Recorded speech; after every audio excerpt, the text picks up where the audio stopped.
Hello বন্ধুরা, recipes of Moumita আজ তোমাদের জন্য নিয়ে এসছে একটা খুব সুন্দর ইলিশের রেসিপি।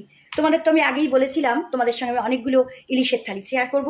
আজকে আমি তোমাদের জন্য নিয়ে এসেছি একটা খুব টেস্টি ইলিশের আইটেমের নাম সর্ষে দই কাঁচা ইলিশ। তাহলে চলো শুরু করা যাক আজকের রেসিপি। কিন্তু তার আগে তোমাদের দেখিয়ে দিই আমার আজকের রেসিপির জন্য কি কি লাগছে।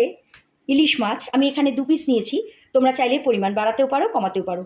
হলুদ, কাশ্মীরি রেড মির্চ, এখানে আমি সাদা সর্ষে আর নুন আর একটুখানি কাঁচা লঙ্কা দিয়ে মিক্সার গ্রাইন্ডারে করে নিয়েছি, তোমরা কালো সর্ষে দিয়েও করতে পারো।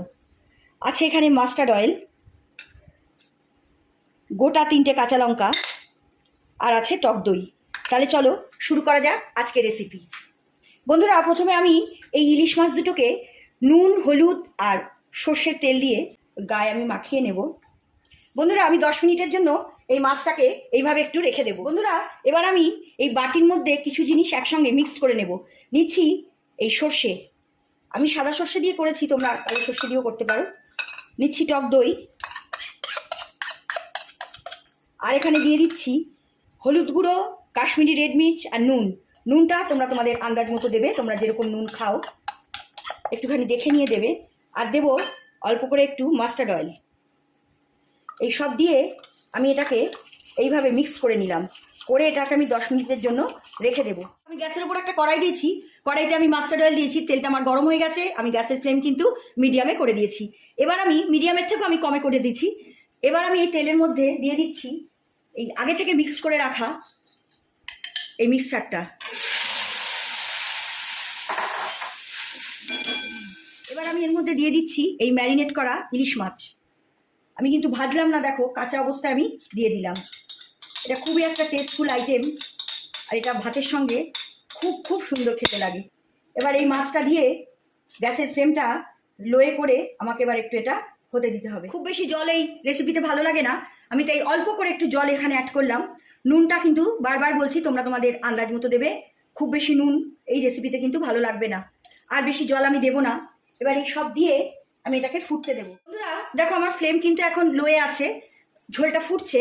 এই অবস্থায় আমি এর মধ্যে দিয়ে দিচ্ছি এই কাঁচা লঙ্কা। বেশি আমি দেবো না, 3টে দিয়েছি হাফ করে, তোমরা চাইলে লঙ্কার পরিমাণ বাড়াতেও পারো। এবার আমি আস্তে করে মাছটা একটু উল্টে দেবো। ইলিশ মাছ খুব নরম মাছ, বেশি নাড়ানাড়ি করলে ভেঙে যাবে, আর আমি তো ভাজিনি। দেখো আমি আস্তে করে এটাকে একটু উল্টে দিলাম যাতে 2 সাইডে মশলাটা লাগে।